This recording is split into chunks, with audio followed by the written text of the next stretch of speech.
రఘునందన్కి ఒకరికే మాటలు వస్తాయి, మిగతా వాళ్ళంతా అమాయకులు అనుకుంటే తప్పది. భారతీయ జనతా పార్టీలో నరేంద్ర మోడీ గారి కుటుంబ సభ్యులుగా అందరూ నరేంద్ర మోడీ గారిలాగా కష్టపడే వాళ్ళే, నరేంద్ర మోడీ గారిలాగా మాట్లాడే వాళ్ళే, నరేంద్ర మోడీ లాగా ప్రజల్ని కన్విన్స్ చేసేటువంటి నాయకులే నా ముందున్నారు.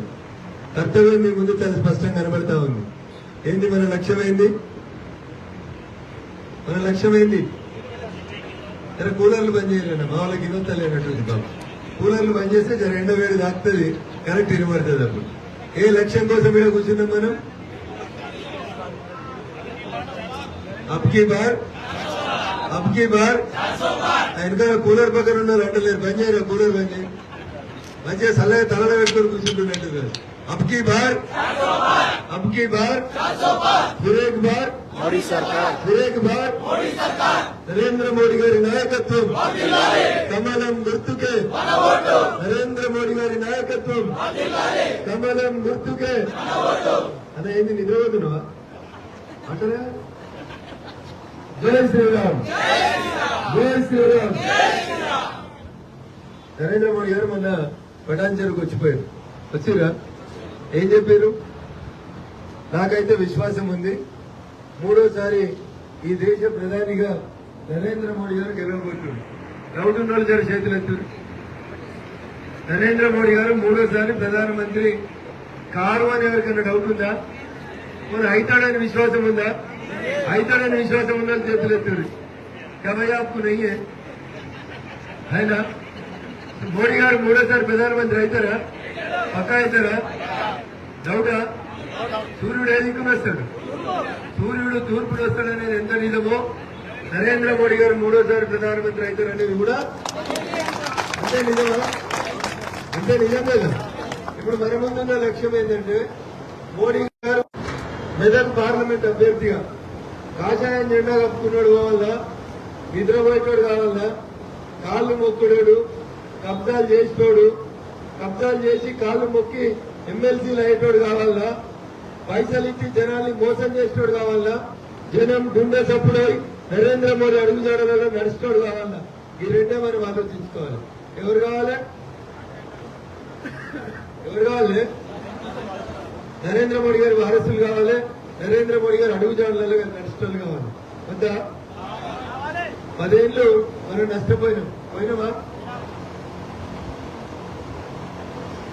పోయినామా పోలేదా? ఎప్పుడన్నా మెదక్ ఎంపీ అయినటువంటి ప్రభాకర్ రెడ్డి అనేటోడు ఎన్నడన్నా పార్లమెంట్ లో మాట్లాడిండా? మెదక్ గురించి మాట్లాడిండా? సంగారెడ్డి చౌరస్తా దాకా మెట్రో రావాలని అడిగిండా? ఎంఎంటీఎస్ పొడిగించమని అడిగిండా? బిహెచ్ఎల్ చౌరస్తా కాడ ట్రాఫిక్ జామ్ అవుతుంది, 6 లైన్ రోడ్ ఈరి సంగారెడ్డి చౌరస్తా దాకా అని అడిగిండా? ఏం చేసిండు? ఏమడిగిండు? సిద్దిపేటకు వచ్చి పబ్బు కావాలని అడిగిండు. ఏం కావాలని అడిగిండు? పబ్బు కావాలని అడిగిండు. వాడు కొత్త ప్రభాకర్ రెడ్డి కొచ్చా ప్రభాకర్ రెడ్డి నాకు తెలియదు. వాడు నిన్న సంగారెడ్డిలో మాట్లాడిండు. ఏమని? రఘునందన్ అనేటోడు పైసలు వసూలు చేసుకుంటుండు అని చెప్పాడు. ఒక మాట నేను మీ అందరి ద్వారా అడగదలుచుకునేవాడిని, మా మీడియా మిత్రులు కూడా అడగానేవాడిని. అరే కొచ్చారా కొడుక, 10 ఏళ్లు ఎంపీ ఉండి ఎంఆర్ఎఫ్ లో బస్సులు పెట్టుకున్నావు తప్ప సంగారెడ్డి చౌరస్తా దాకా మెట్రో తీసుకురాలేదు. పెప్సీలో బస్సులు పెట్టుకున్నాడు, కోకాకోలా కంపెనీలో బస్సులు పెట్టుకున్నాడు. 10 బస్సులుంటే వాళ్ళ కంపెనీకి, సోనీ ట్రావెల్స్ కి 1000 బస్సులు చేసుకున్నాడు తప్ప ప్రజల కష్టాలలో ఏ రోజు లేదు ప్రభాకర్ రెడ్డి. ఇలా నువ్వు సంగారెడ్డిలో మాట్లాడినావు కదా, రఘునందన్ అనేకాడు ఎవరైనా బెదిరించి పైసలు వసూలు చేస్తే ఏం చేసిండ్రా నీ ముఖ్యమంత్రి, నీ హోంమంత్రి? గాడి పనులున్నారా? ఎవరైనా నేను బెదిరించి పైసలు అడుకుంటే ఎందుకు కేసు పెట్టలేదురా? ఎందుకు పెట్టలే? గాజం కాసిరా? దొంగరా కొడుకున్నారా? మంది ఫోన్ నిన్నది మీరు, మంది కొప్పలు కూల్చింది మీరు, పోలీసులతో అడ్డగోలు కేసులు పెట్టింది టీఆర్ఎస్ వాడు. మీకు నా గురించి మాట్లాడే నైతిక హక్కుందా? ఎవరు ఏమైనా జై తెలంగాణ అన్నారా? తెలంగాణ ఎన్ని జిల్లాలు ఉన్నాయి ఎరికైనా? కొన్ని పార్లమెంట్ లో ఎన్ని మండలాలు ఉన్నాయి చెప్పరా? ఇక్కడికి వచ్చి సంగారెడ్డి అంబేద్కర్ విగ్రహం కాడికి వచ్చి ఆగకుండా నీ మెదక్ పార్లమెంట్ లో ఎన్ని మండలాలు ఉన్నాయో చెప్పండి. చెప్తాడా? ఇవాళ వెళ్తే రేపు ఆదుకునడానికి ఒక్క విలేకరు పేరు చెప్పాను రెండు చీడికొచ్చి ఏం కదా ఆడు కూడా వచ్చి నా కూడా మాట్లాడుతుంది, వాడు కూడా వచ్చి నా గురించి మాట్లాడుతుంది. ఏంది రగనా నీ భాష మారుతుందని అనుకోవచ్చు మీరు అనుకుంటురా? రఘునందన్ మంచిగా ఉంటే మంచిగా ఉంటాడు, అన్న అంటే అన్న అంటాడు, అక్కా చెల్లెని మర్యాదగా మాట్లాడతాడు. ఎదురుమన్నాడు సంస్కారం తప్పితే నేను జై తెలంగాణ అని చెన్నారెడ్డి చౌరస్తాను ఒక్కొక్కరిని ఓపించినోండి. అవునా? అప్పుడు మేము ఒక స్లోగన్ చెప్పేటోళ్ళం, ఈట్కా జవాబ్ పత్తర్సే అయింది అని చెప్పిన వాళ్ళం. పిచ్చరా కొడుకుని ఒకటంటే నేను నీ అంగిలాగా రోడ్డు పూరికించి కొడతా. అందుకని నా గురించి మాట్లాడాలంటే ఒళ్ళు దగ్గర పెట్టుకొని మాట్లాడాలి. కొడుక నీకేం సంబంధం నా తెలంగాణతోటి? వాడు నిజామాబాద్ గారి బతకనీకి వచ్చిండు.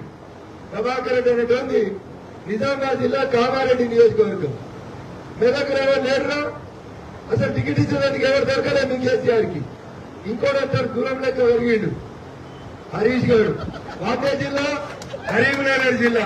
ఎవరో మీరంతా మా జిల్లాకి దొంగనా కొడుతున్నారా? ఏదిరా 600 పచ్చివో ఇక్కడ 100 గదాలు అవుతానే ఉంటాడు. ఆరు సత్యనారాయణ తెలంగాణ కోసం కొట్లాడిండు. ఎందుకు వేయలేదురా ఎంపీ సీటు? 6 ఏళ్లకు ఎంపీ గెలిస్తే కేసీఆర్ రిజైన్ చేయమంటే ఏడాదికి రిజైన్ చేసిండు ఎమ్మెల్సీ పదవికి. ఇవాళ సత్యనారాయణ ఇంటికి పోయి ఎంపీ సీటు ఇవ్వాలి హరీష్ గారికి. ఎందుకు ఇవ్వడు? ఉద్యమకారులకు ఎందుకు ఇవ్వడా? ఇలా బరాబర్ అడుగుతున్నా. ఈ చేత అయితే కేసు పెట్టు టౌన్ లా వచ్చి చూపెడతా నీకు నా సంగతి ఏందో. 7 సత్యనారాయణ వార్త పేపర్లో విలేకరుగా చేస్తాడు. సొంత కష్టంతో ఎమ్మెల్సీ గెలిచిండు. నిన్న ముంచిరు కదా నేను 6 ఏళ్ల ఎమ్మెల్సీ ఏడాదికి ముంచిరు వీళ్ళు. ఎవరో వెంకటరామరెడ్డి ఏ జిల్లా వాడారు? వాడేమో కరీంనగర్కి వెళ్ళొస్తాడు హరీష్ గారు, వీడు ప్రభాకర్ రెడ్డి గారు నిజామాబాద్కి వెళ్ళొస్తారు. ఈ ఇద్దరు తొందరగా దోచుకుంటారు అంటే ఇంకొన్ని కరీంనగర్కి వెళ్ళో మహబూబ్ నగర్కి వెళ్ళో తెచ్చుకుంటారు. మన మెదక్ జిల్లాలో మొగోళ్ళు లేరా? మా చెల్లెలు కొబ్బరికి రావద్దు కొట్లాడటం లేరా? ఎవరు జై తెలంగాణ అంటే కేసీఆర్ నీకు తెలియదా? నీతో ఎవరు కొట్లాడిందో? అడ్డమైన వాళ్ళందరినీ పైసలకు అమ్ముకుంటావు టికెట్లు. ఈ సత్యనారాయణకి ఎంపీ, సత్యనారాయణ ఒక బీసీ బిడ్డ, ఒక పద్మశాలి బిడ్డ. జై తెలంగాణ అని నీ జెండా పెట్టుకోలే, నీ బొమ్మ పెట్టుకోలే, గెలిచొచ్చి నీ పార్టీతో ఓడిపోయి రిజైన్ చేసి 6 ఏళ్లకెళ్ళి రోడ్ల మీద ఉంటుండే సత్యనారాయణ. ఏమన్నా రఘునందన్ రావు 4 ఏళ్ల ఎమ్మెల్యే ఉన్నాడు అన్నాడు. అరే హరీష్, నేను ఎమ్మెల్యే 3 ఏళ్లేరా? నవంబర్ 2020లో గెలిస్తే డిసెంబర్ 3, 2023 దాకా రఘునందన్ దుబ్బాక ఎమ్మెల్యే. ఏదో మాట్లాడింది నిన్న, రఘునందన్ 50,000 ఓట్లతో ఓడిపోయిందని. అన్నం తింటేనే అక్కలు తప్పింది. రేపో బాబా జైలుకు పట్టుకపోతారని భయపడి పిసుకొని చెప్తున్నాడు. అందుకని ఏం మాట్లాడాలో అర్థమైతే దానికి. అనే వారిని నేను కలెక్షన్ చేస్తే నాకు ఇంత ధైర్యం ఉండేది మాట్లాడేందుకు. నేను ఎవరి దగ్గర అడక తింటే నీ లెక్క మాట్లాడలేను. నేను నా సొంత కష్టంతో అడిగింది నాకు వచ్చిన మామ పేరు చెప్పుకొని ఎమ్మెల్యే కాలేదు హరీష్. నేను నా సొంత కష్టంతో వచ్చిన కొచ్చాలని నీలాంటి కాడిగాలని కొట్టి దుబ్బాకోళ్ళ ప్రేమతో గెలిచి వచ్చిన. నీకేమవుతుందిరా మంది కొంపలు ముంచుడు తప్ప. వాడు అడిగిండు దుబ్బాకల గెలవరో నీళ్ళకి వెళ్తాడా అని. మరి నీ మామేంటి ఓడిపోయిండ్రా? కామారెడ్డిలా ఓడిపోయినా ఓడిపోలేదా? కామారెడ్డి కేసీఆర్ ఓడిపోయినా లేదా? అరే నీకు చేతనైతే నువ్వు కామారెడ్డి వాడు కాడిగా. ఇది తోటపల్లి నీ ఊరు, బెజ్జంకి మండలం కిందికి వస్తుంది. నీకు నిజంగా ఏమైనా ఉంటే తెలంగాణ భవిష్యం చీమలు పెట్టిన పుట్టలో పాములు దూరినట్టు మా మెదక్ జిల్లాలో నీ పెత్తనం ఏందిరా? పో కరీంనగర్ కి, చేతనైతే కరీంనగర్ ఎమ్మెల్యే గెలిచి చూపెట్టు. ఇంకా చేతనైతే నీ మామని అడిగి కరీంనగర్ ఎంపీ పోటీ చేయి, నీకు డిపాజిట్ వస్తే నేను మాట్లాడతా. చేత కాదు మామ పేరు చెప్పుకొని చెట్టు మీద కాయలు అమ్ముకున్నట్టు వాడు కూడా రఘునందన్ గురించి మాట్లాడుతుండే. వానికి అరే హరీష్ విను, నీ చెంచాలు నీ పెద్దలు ఎవరైనా ఏ టీవీ ఛానల్ చూస్తుంటే వినరా చెప్తున్నా. వానికి 2018లో 1,35,000 ఓట్లు వచ్చినాయి సిద్దిపేట. ఎంత వచ్చినాయి? 1,35,000 ఓట్లు వచ్చినాయి. వాళ్ళ లెక్క వానికే చెప్పాలి కాబట్టి చెప్తా ఉన్నా. సిద్దిపేటలో 2018లో ఎమ్మెల్యేగా హరీష్ రావు అనేటానికి 1,35,000 ఓట్లు వచ్చినాయి. మొన్న 2023లో వారి ఓట్లు 2,35,000కెళ్ళి 1,35,000 ఓట్లకెళ్ళి 1,05,000 ఓట్లకు పడిపోయినాయి. 23,000 ఓట్లు తగ్గినాయి హరీష్ అనేటానికి. రఘునందన్ ఓడిపోయింటాడు, కానీ రఘునందన్కి ఎన్ని తగ్గినాయో తెలుసారా నీకు? నాకు నవంబర్ 2020లో 63,000 ఓట్లు వస్తే మొన్న డిసెంబర్ లో 44,335 ఓట్లు వచ్చినాయి. నాకు తగ్గినాయి 18,000. మరి నీకు తగ్గినాయి 25,000 ఓట్లు తగ్గినాయి. ఎవర్రా మగోడు? మామ పేరు చెప్పి గెలిచి అపోజిట్ పార్టీలకు పైసలు ఇచ్చి కేసులు పెట్టి చెంచా ఆఫీసర్లతో నడిపించి మా ఫోన్లీని మా భార్య బిడ్డల ఫోన్లీని దొంగ జీవితం నీ చీకటి జీవితం. మేము మగోళ్ళం, మేము కొట్లాడినాం, ధైర్యం ఉన్నోళ్ళం. నీ చాకరైతే రా, రేపు సంగారెడ్డి అంబేద్కర్ చౌరస్తా కాడికి రా బిడ్డ. నేను బడాయించి కొట్టకపోతే నేను రఘునందన్ కాదు, ఒక్కనే వచ్చి సమాధానం చెప్తా. ఇంకొకసారి ఎవరైనా రఘునందన్ పేరు తీసి మాట్లాడితే అంగిలో ఒకటి కొడతా బిడ్డ. ఇంటికి వచ్చి జాగ్రత్తగా మాట్లాడాలి, జాగ్రత్తగా మాట్లాడాలి. హరీష్, ప్రభాకర్ రెడ్డి ఎన్నికలైనాక రఘునందన్ పేరు తీస్తే బిడ్డ ఇంటికి వచ్చి కొట్టిపోతే నా కొడుకున్నారా, జాగ్రత్తగా ఉన్నారని చెప్తున్నా. పెట్టుకోండి, ఇద్దరు కాకపోతే 10 మంది గవర్నమెంట్లను పెట్టుకోండి. చెప్తే నా కొడుకున్నారా ఇంటికి వచ్చి కొడతా. నోరు దగ్గర పెట్టుకోండి. పట్టుకొచ్చిన నా కొడుకులు, పక్క జిల్లాకి వచ్చిన నా కొడుకులు, ఎందులో మా మెలకోలకు పౌరుషం లేదా? లేదా మెలకోలకి ఉందా లేదా? ఉందా? వాడు పిచ్చం ఎత్తాడట కలెక్టర్ గారు, మనకి 100 కోట్లు ఇస్తాడట. ఎక్కడిరా నీ పైసలు 100 కోట్లు? ఎవరయ్యా సొత్తులో? నువ్వు కలెక్టర్ ఉద్యోగంలో జాయిన్ అయిన రోజు 100 కోట్లు ఉన్నాయా నీ బతుక్కి? సీసీఐ రూల్స్ ఉంటాయి కదా, వాడు 100 కోట్లు పెట్టి మనకు చదువు చెప్పించాడట. ఏం చేసినారా? 10 ఏళ్ల కోలే, కొల్లూరులో జాగలు అమ్ముకోలే, తెల్లమూరులో జాగలు కబ్జా పెట్టలే, మల్లన్న సాగర్లో మా రైతుల్ని ముంచలే. వాడు చెప్తే ఉడాయితాడన్న దొంగ కొడుకు వీడు, కలెక్టర్ గారు వీడు. దిక్కునాదా కలెక్టర్ నుండి కాలు మొక్కినవు, కాలు మొక్కిన అంటున్నా. ఎందుకు? కబ్జాలు చేసిన భూముల్ని కాపాడుకున్నందుకు. మీరు కూడా మాట్లాడతారా నా గురించి? నేను రా సంగారెడ్డి కోట్ల కష్టపడి వకీలుగా పేరు తెచ్చుకొని వచ్చినోని, మంది కాలు మొక్కి రాలే ఇయ్యాలని రాక. అందుకని రఘునందన్ పేరెత్తితే బిడ్డ బట్టలు అడిచి కొడతా ఎలక్షన్ కోడ్ ఉందని ఉంటున్నాను. నా పేరెత్తే దమ్ము, నా పేరెత్తే హక్కు మీకెవ్వరికీ లేదని చెప్పి సందర్భంగా తెలియజేస్తా ఉన్నా. శాతనైతే రారా హరీష్ వచ్చి చెప్పు. బాత్రూమ్ మేము ఇచ్చినాం, ఎన్ఆర్ఈజీఎస్ సీసీ రోడ్లు మేమే ఇచ్చినాం, స్వచ్ఛ భారత్ కింద టాయిలెట్లు ఇచ్చినాం, సంగారెడ్డికి పైసలు ఇచ్చినాం. ఆఖరికి నీ సిద్దిపేటలో అండర్గా ఉండే దానికి పైసలు ఇచ్చింది నరేంద్ర మోడీ గారి ప్రభుత్వం. వీటి మీద మాట్లాడాడు. మేము మెడికల్ కాలేజీ కట్టినాం. మెడికల్ కట్టినారా? కేంద్ర ప్రభుత్వం అనుమతి అంటే మెడికల్ కాలేజీ కట్టినావు. తిరింటకర్ కట్టినాడు. వీడేమన్నా తోటపల్లి సీతాముడి కట్టిండా? ఐఐటీలో సీతాముడి కట్టిండా? వీడు మొత్తం మంది గొప్పలు ముంచే లెక్క. మన జీవితమే చీకటి జీవితం.